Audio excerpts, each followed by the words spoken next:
In the corporate game, the person that reacts the most typically has the least power. And if you have the least power, you're not mastering the game of being unshakable, let alone the corporate game. So let's talk about the cost of you being reactive. First and foremost, every time you fire back at an email, every time you snap at someone, you are actually losing executive presence. You think you're showing passion, the boardroom and or your peers, your direct reports see you as being unstable.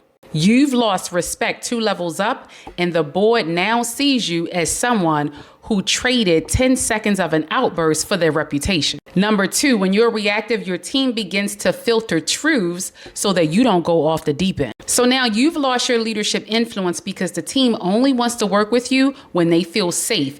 And if they don't feel safe most of the time, it's quite likely they're now quietly quitting and or they're removing themselves from being in your presence. So that means you'll be the last to know when a project is failing. You'll be the last to know when a meeting is happening. You won't be in the meeting before the meeting. You won't have mentors. You won't have sponsorship. All of these pieces have cost you your leadership because you are too reactive. And then last but not least, since you are now in the culture of firefighting, that means you cannot scale. And if you cannot scale your leadership, meaning you are making other leaders in the business, then why are you there? Your ops and scaling has come to a halt because you're looking for the next fire to fight.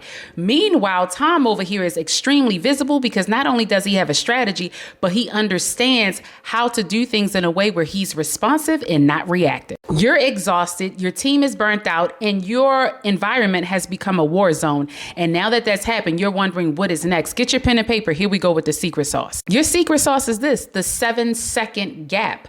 It is the ability to see a crisis and immediately categorize this. Is this a threat to the goal or is this a threat to my ego? Either way, you're categorizing it so you can respond and not be reactive. This is now all about calculated leadership. As an executive leadership coach, we begin to facilitate your transition from managing fires to leading strategically. We dive into the 4 pillars so that you're stable. We ensure that your executive presence is refined. And lastly, we ensure that you can actually scale your leadership, which means you're building other leaders. The goal is to help you build your leadership that is so grounded that the entire room is now grounded and calm with you being there.